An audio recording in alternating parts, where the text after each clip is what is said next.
Ang atonement o pagbabayad sala sa tumutukoy na paraan ng pagbabalik loob ng tao sa Diyos sa pamamagitan ng pagtubos sa kasalanan sa pananampalatayang Kristiyano. Ito ang sentro ng mensahe ng kaligtasan dahil naniniwala ang mga Kristiyano na ang kasalanan ay nagdudulot ng pagkakahiwalay ng tao sa Diyos.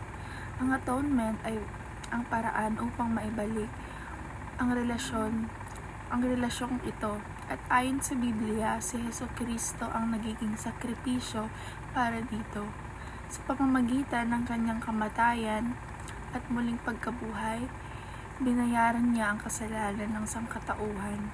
Mahalaga ang atonement sapagkat ito ang pundasyon ng kaligtasan, pagpapatawad at muling pagkakasundo ng tao sa Diyos. Ipinakita rin nito ang walang hanggang pag-ibig ng Diyos sa tao at ang kanyang hangaring mapatawad.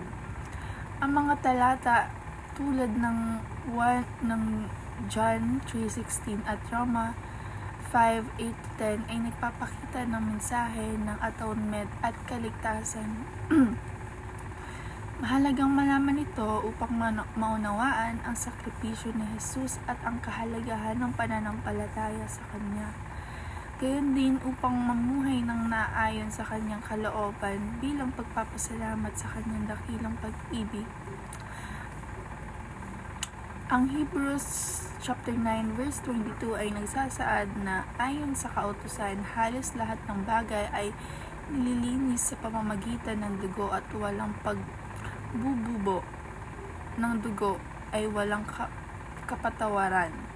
Pinapakita ng talatang ito na ang lumang tipan, ang dugo ng mga hayop na inaalay bilang sakripisyo, ay simbolo ng paglilinis ng kasalanan dahil ang dugo ay itinuturing na banal at kumakatawan sa buhay.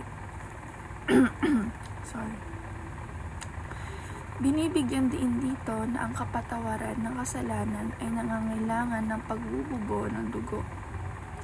Ayon sa sistemang itinalaga ng Diyos, gayunpaman, sa bagong tipan, ang katuparan ng sistemang ito ay natupad sa sakripisyo ni Jesucristo na nagbibigay ng minsanan at ganap na kalinisan at kapatawaran sa kasalanan ng sangkatauhan. Ang talatang ito ay nagpapakita ng koneksyon ng plano ng Diyos mula lumang tipan hanggang bagong tipan, kung saan ang dugo ni Jesus ay naging daan sa bagong tipan at tunay na kaligtasan para sa lahat ng nananampalataya. Ang atonement ay nagkakaisa sa pag-ibig at katarungan ng Diyos. Sa pamamagitan nito, na ipakita ng Diyos ang kanyang ganap na pagmamahal sa sangkatauhan at kanyang perpektong katarungan laban sa kasalanan. Ang kasalanan ay nangangailangan ng hustisya sapagkat ito'y paglabag sa kabanalan ng Diyos. Ngunit sa halip na ang tao ang magdusa para dito, si Jesucristo ang naging sakripisyo upang bayaran ng kasalanan ng lahat.